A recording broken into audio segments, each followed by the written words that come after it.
ஆண்டவருடைய பிள்ளைகளே, நம்முடைய வாழ்க்கையில் சில காரியத்தை நம்ம ரொம்ப முயற்சி எடுக்கிறதுனால அதை பண்ண முடியும் நம்ம சொல்ல முடியாது. இன்னொரு சகோதரியை கடந்த நாட்களில் சந்தித்தேன். கணவனாருக்கே தெரியாமல் அவங்க ஒரு இடத்துல கடன் வாங்கியிருக்காங்க. அப்போ அந்த கடனை கட்டணும் அப்படின்ற ஒரு நிர்பந்தம். கணவனாருக்கு தெரிஞ்சால் அவர் நம்மளை விட்டுட்டு போயிடுவார் அப்படின்றது மாதிரி ஒரு சூழ்நிலை அவங்களுக்கு உண்டாகுது. அதனால அவங்க என்ன பண்ணுறாங்க அப்படின்னு சொன்னால், ஒருத்தங்கள்ட்ட பேசி அவங்க யாருக்குமே தெரியாமல் தன்னுடைய கிட்னியே விற்றுருக்காங்க. ரொம்ப ரொம்ப ஒரு கஷ்டமான ஒரு சூழ்நிலை. அப்போ அவங்க அழுது அப்படி சொல்லும்போது சொல்கிறாங்க, பாஸ்டர் நான் இப்போ அவங்க முன்னாடி ஒரு கிட்னியோட தான் பேசிகிட்டு இருக்கிறேன். பட் அந்த கிட்னியை வித்தாவது அந்த கடனை முடிச்சிடலான்றதுக்காக தான் நான் பேசி நான் அட்மிட் ஆகி அந்த கிட்னியை யாருக்கும் தெரியாமல் நான் விற்றுட்டேன். நான் பணம் வந்துச்சு, நான் கடனை கட்டினேன். ஆனால் அட் ப்ரெசண்ட் இப்போ நான் ஒரு பெரிய கடன்காரியாக இருக்கிறேன் அப்படின்னு அவங்க சொல்கிறாங்க.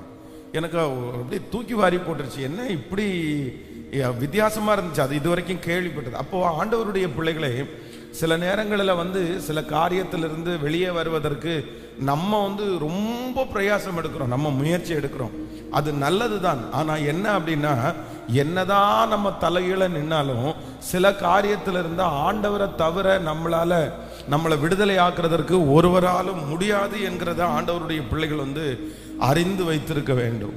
அந்த உதவியை நம்ம ஒரே ஒரு ஆளால் அது கண்டிப்பாக செய்ய முடியாது. நம்மளால அது பண்ண முடியாது. நம்முடைய பிள்ளைகள் நம்மளை பார்த்து சொல்லுவாங்க, நான் இதை செஞ்சிருவேன் அப்படின்னு சொல்லுவாங்க. ஆனால் நம்முடைய ஹெல்ப் இல்லாமல் அவங்களால பண்ண முடியாது. அவங்க என்னமோ நினைக்கிறாங்க நம்மளால பண்ண முடியும்னு நினச்சி தான் சிலதை செய்வாங்க. என்ன கேட்டாலும் நான் பண்ணிடுவேன் அப்படின்னு சொல்லுவாங்க. ஆனால் அவங்களால அதை செய்ய முடியாது. ஏன்னா அவங்களுக்கு தெரியாது.